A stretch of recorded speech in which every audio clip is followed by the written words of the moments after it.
Ladies and gentlemen, most people are willing to do what's easy. They choose what feels good. They stick with what's comfortable. But comfort is the enemy of excellence.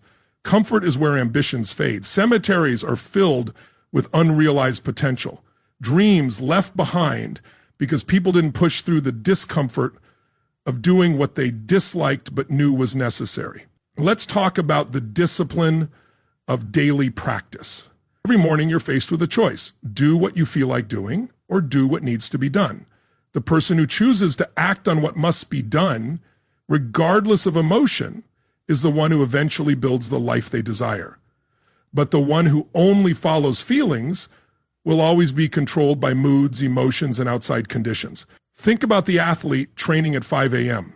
Do you think they enjoy waking up that early? Do you think they look forward to sore muscles, fatigue, and sacrificing sleep? Of course not. But they've come to understand that discipline is a light burden while regret is crushing. They've realized that the pain of effort fades, but the pain of regret lingers. This truth applies to every area of life. The salesperson who makes an extra call after a long day. The entrepreneur working on their plan instead of watching TV. The student studying while their friends go out. The parent waking in the middle of the night to care for a crying child despite being exhausted. All of them are pushing through the discomfort of the moment because they know something important. Short-term sacrifice brings long-term reward.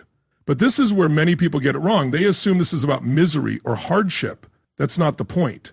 It's about recognizing the gap between what you want now and what you want most. What you want now is usually comfort, pleasure, and ease.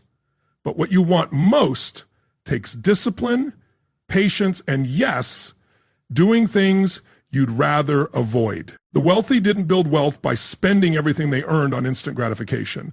They became wealthy by choosing to save and invest, especially when spending felt more tempting. They chose the hard path, living within their means, resisting impulsive buys, and saving money instead of spending it for immediate pleasure. Why? Because they knew this short-term sacrifice would lead to long-term financial independence. A healthy lifestyle wasn't achieved by indulging every craving or skipping workouts. It came from choosing nutritious meals over junk food, exercising even when they didn't feel like it, and sleeping early instead of staying up late. They embraced the discomfort in the moment because the outcome mattered more to them than the struggle. Here's something worth noting. Once you build the habit of doing what you don't enjoy, once you cultivate discipline, something changes. The difficult tasks become more manageable, not because they become easier, but because your capacity grows. You become more resilient, better at handling discomfort, and more capable of postponing gratification. It's similar to gaining physical strength. When you first lift weights, everything feels heavy and painful. You dislike it, but with consistent effort, what once seemed overwhelming becomes normal. Tasks that demanded intense effort eventually become second nature. The weights don't get lighter, you get stronger. The same principle applies to any discipline. The first time you push yourself to make cold calls, it's uncomfortable. You dread the rejection, the awkward moments, and the fear. But with repetition, you build emotional resilience. You develop a toughness that shields you from what once held you back. You may never enjoy rejection, but you come to value the progress it brings. That's why those who succeed often do the very things others avoid. They don't necessarily enjoy the task. They've just learned to prioritize their purpose over their discomfort. Now, here's a mindset shift that can make this journey easier. It's all in how you see it. Most people approach difficult tasks with a negative mindset. They think, I have to do this. That outlook makes everything feel like a burden. In contrast, successful individuals think, I get to do this. This moves me closer to my goals. It's the same task, but with a new perspective. And that shift changes everything. When you change your mindset about necessary but uncomfortable tasks, you change your entire relationship with them. Rather than seeing yourself as someone burdened with obligations, you become someone driven by purpose. Someone who gets to take action that moves you closer to the life you want. This isn't just a matter of wording. It's a fundamental shift in perspective. Consider this example. Two people are trying to lose weight.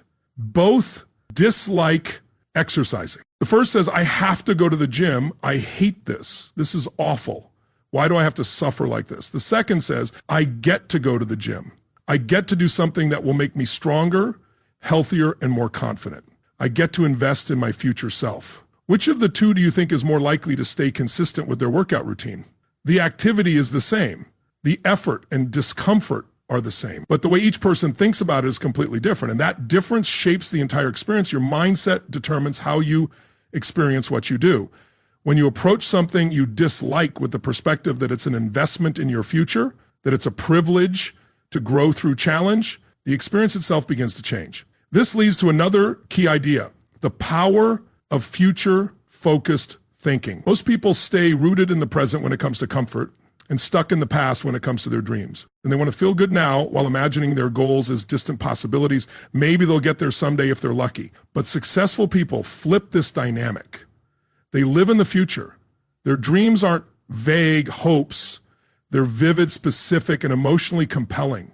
And they're willing to deal with present discomfort to make that future real. When you can clearly visualize the person you're becoming and feel connected to that version of yourself, doing hard things becomes not only manageable, it becomes necessary. You're no longer just pushing through discomfort, you're making deposits into the life you're actively building. This is why goal setting is essential. Not just writing down goals, but creating a vision so vivid and attractive that it pulls you through hard times. When your future becomes more meaningful than your present comfort, discipline follows naturally. Comfort is nice, but it shouldn't come at the cost of your future. You'll discover the strength to do whatever is necessary, but there's something important to understand.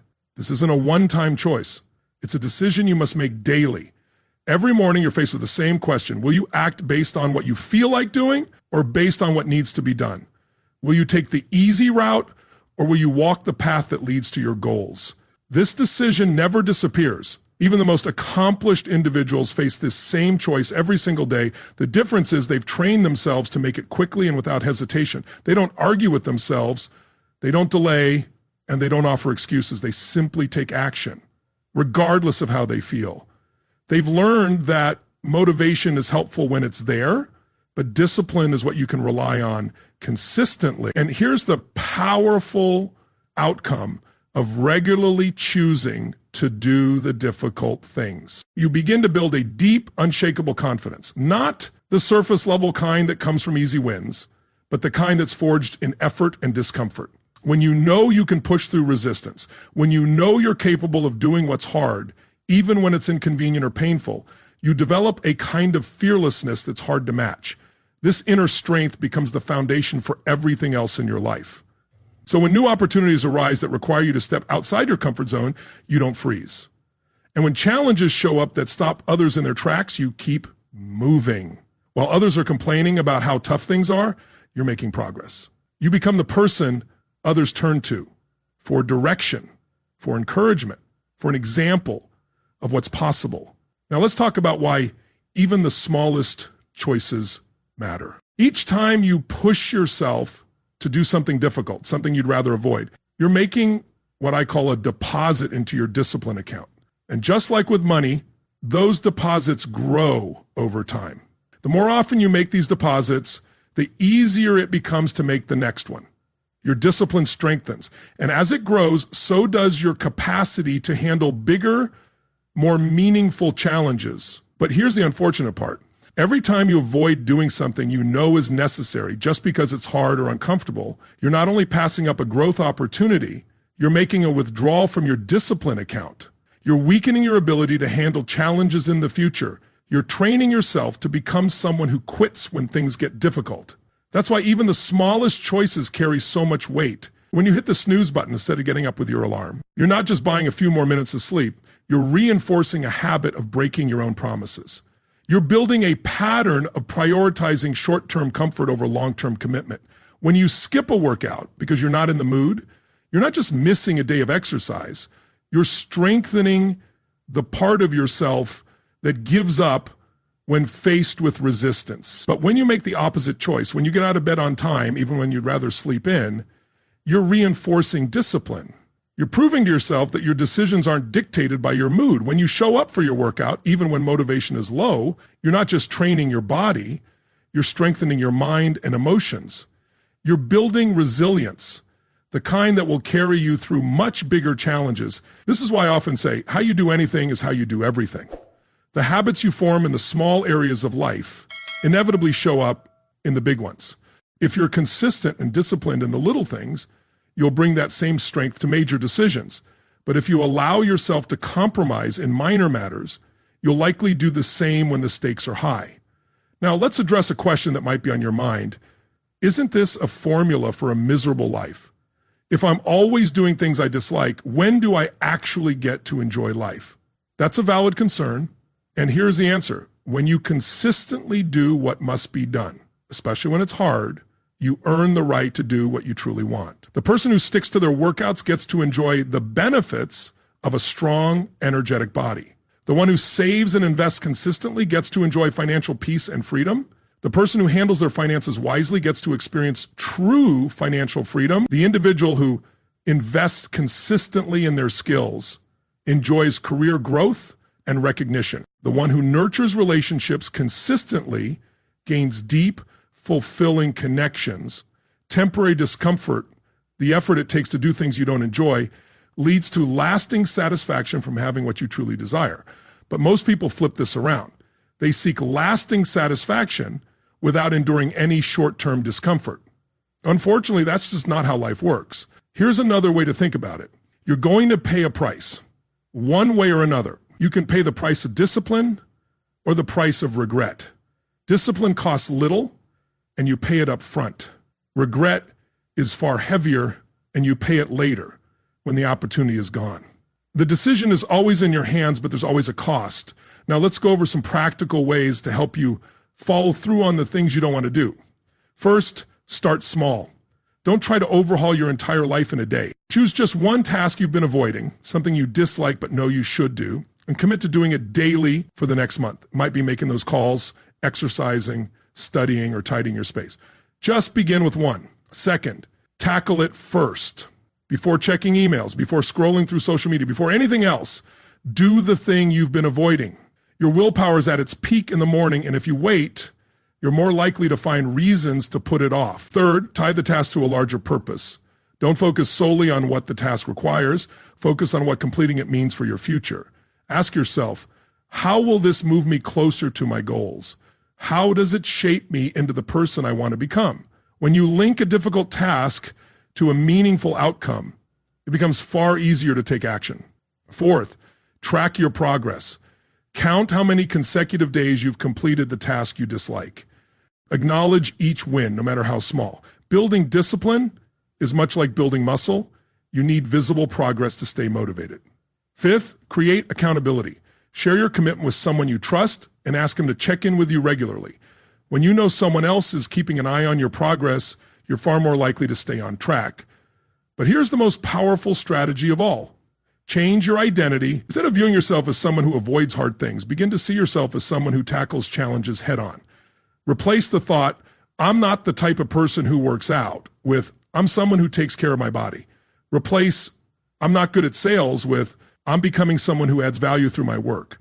Your self-identity drives your actions even more than your goals do. If you view yourself as unmotivated or inconsistent, you'll act in ways that match that belief, regardless of what targets you've set. But if you believe you're a disciplined person, you'll behave with discipline even when it's tough. That's why reshaping your self-image is essential for making lasting change. Now let's talk about the seasons of life and how they relate to doing what you'd rather avoid. Life operates in seasons, each with its own demands. And each season calls for a different kind of effort. Sometimes life asks us to plant seeds even when we don't feel inspired. Sometimes we need to tend and nurture even when it feels monotonous. Other times we need to harvest even when we're worn out. And there are seasons where life calls us to rest and plan even if we feel restless or eager to act. The key to success is learning to respond to each season appropriately, regardless of your mood. Those who thrive understand the rhythm. They plant in spring, even if they'd rather be taking it easy. They work hard through the summer heat, nurturing what they've started, even when it's uncomfortable. They gather the harvest in the fall, despite months of effort and fatigue. And they use winter to reflect and strategize, even if they feel like doing more. The mistake many people make is living only by how they feel. They want to rest when they should be planting. They prefer to celebrate when they should be cultivating. This mismatch between what the season requires and what they feel like doing is why so many fall short of their potential. They want to relax when it's time to harvest. They want to stay active when it's actually the season for planting. But life doesn't respond to what we feel like doing. Life rewards those who take the right action at the right time, regardless of how they feel. This is a foundational principle of success, and ignoring it comes with consequences. Consider the farmer who skips planting in the spring because the work is tough or the weather isn't ideal. What kind of harvest will he expect in the fall? Or the student who avoids studying because it's dull and they'd rather spend time with friends. What happens to their future career? What about the entrepreneur who avoids sales calls because rejection feels uncomfortable? What happens to their business? In each of these examples, the cost of avoiding necessary effort is far greater than the discomfort of just doing the work. This is why successful people learn to appreciate the process, not just the outcome. They find satisfaction in completing what needs to be done, regardless of whether it feels enjoyable at the moment. And here's something else worth understanding. The tasks you dislike today often become the tasks you enjoy tomorrow once you become skilled at them.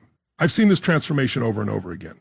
The person who once dreaded making sales calls often ends up loving the challenge of persuasive communication. The athlete who struggled to train eventually thrives on pushing their physical limits. The student who once found studying a chore eventually discovers joy in learning and personal growth. Why does this happen? Because competence builds confidence, and confidence brings enjoyment. When you're new or struggling at something, it's frustrating, and frustration leads to dislike. But if you stick with it, your skills improve. As you improve, you gain confidence, and with confidence comes the unexpected reward, enjoyment in something you once avoided. And when you start to enjoy it, you do it more willingly. And when you do it more willingly, you get even better at it. That creates a powerful, positive cycle, one that can completely transform your relationship with hard tasks. But that cycle doesn't start on its own. You have to initiate it by forcing yourself to do what you hate, especially when you're bad at it, especially when it's frustrating, especially when the results don't come right away. Let me give you a real life example. Two people I know both wanted to become professional speakers. Both were terrified of public speaking. The first person chose to wait. They told themselves they'd start when they felt more confident, when they were better prepared, when the fear went away. 20 years later, they're still waiting. The second person made a different choice. They forced themselves to speak, even though they were scared, even though they felt unprepared, even though they lacked confidence. They joined a local speaking club and gave a speech every week. They hated it at first. They were nervous. They stumbled through it, but they kept showing up. Today, that person is one of the top speakers in their field. They earned 6 figures doing something they once feared and despised. What made the difference? It wasn't talent. It wasn't luck. It wasn't some rare opportunity. The difference was their willingness to do what they hated until they got good enough to enjoy it. This principle applies to every skill, every meaningful goal, every life-changing pursuit. The beginning is always the hardest. That's when your skills are weakest, your confidence is lowest, and the results are slow or invisible. But if you can endure that early phase, if you can keep going when you feel awkward, clumsy, or discouraged, you'll reach a tipping point. Things will get easier. You'll get better. And you may even start to love what you once dreaded. But here's the truth. Most people never get there. They quit too soon. They try something a handful of times, get discouraged by the discomfort or the lack of immediate progress, and give up. They never push far enough to develop competence. And without competence, they never reach confidence. Without confidence, they never find enjoyment. But the person who understands the power of doing what they hate, they stick with it. They embrace temporary discomfort as the price of long-term satisfaction. They accept that you have to struggle through learning before you can enjoy the rewards of mastery. Now, let's address a common concern I hear all the time. Jim, what if I'm forcing myself to do something I hate and I still hate it? What if you push yourself to do something you dislike and never grow to enjoy it? What if it always feels unpleasant? Here's my answer. So what? Not everything in life needs to be enjoyable. In fact, some things are meaningful precisely because they're challenging. The worth doesn't always lie in learning to enjoy the task. Often, the real value comes from building the strength to do things that are uncomfortable but necessary. Sometimes it's the outcome of the effort that matters, not the effort itself. There's also value in proving to yourself that you're capable of facing hard things. Someone who can only do what they enjoy is at a serious disadvantage. Their options are limited, confined by their preferences and emotions. They're unable to adjust when life demands more from them. They miss out on opportunities that require stepping outside their comfort zone. On the other hand, someone who can push through tasks they dislike holds a powerful advantage. They can chase any goal, face any difficulty, and adapt to whatever comes their way. They're not bound by what they like or dislike. Their only limits are their vision and dedication. That's what true freedom looks like. Not the freedom to only do what feels good, but the freedom to do whatever's necessary to build the life you envision. It's not freedom from discomfort, but the ability to choose discomfort in pursuit of your goals. Now let's talk about the connection between discipline and freedom. Most people assume they're opposites. They think discipline limits freedom, but the truth is the opposite. Discipline is what creates freedom. The more disciplined you become, the freer you are. The person who commits to regular exercise enjoys the freedom of good health. The one who consistently saves and invests gains the freedom of financial stability. The person who makes time to study and grow unlocks the freedom that comes from knowledge and opportunity. And the one who can do unpleasant tasks when necessary earns the freedom to pursue any ambition. Without discipline, you become a prisoner of your circumstances, ruled by emotions, impulses, and short-term desires. You lose the freedom to shape your own life because you're always reacting, not creating. This is why I often say that discipline serves as the bridge, linking thought with accomplishment, inspiration with results, and necessity with action. Without discipline, ideas remain unrealized. Inspiration fades without progress. Needs go unmet, and productivity stays locked in potential. There's another benefit to consistently doing what you dislike. You begin to build what I call emotional calluses. Just like physical calluses toughen your hands against hard labor, emotional calluses shield your mindset from the harsh realities of life. In the beginning, tough situations feel overwhelming. Setbacks can be crushing. Criticism hits hard. But when you keep showing up, despite the discomfort, when you press on through resistance and difficulty, you build resilience. You start to understand that failure doesn't define you. Criticism loses its sting. Discomfort no longer feels threatening. By regularly exposing yourself to manageable doses of hardship, you toughen your emotional core. This inner strength becomes one of your greatest tools. It gives you the courage to take risks others avoid. It helps you keep going when others quit. It allows you to stay steady under pressure, to remain calm in chaos, and to spot potential where others only see problem. But this strength doesn't develop by avoiding challenges. You can't grow emotional resilience in a comfort zone. You have to willingly step into discomfort to build your capacity for it. You must train yourself to do the hard things, even the things you hate, to develop the toughness life will eventually demand from you. Think about this. Every person you respect, every inspiring achievement you've witnessed, every success story that moves you, what do they all have in common? At some point, the person behind that success made themselves do what they didn't want to do. They faced fear, pushed through discomfort, tolerated inconvenience, and accepted temporary pain to create something meaningful and lasting. The athlete trained when motivation was gone. The entrepreneur kept working when they would have preferred to rest. The artist continued creating even in moments of low inspiration.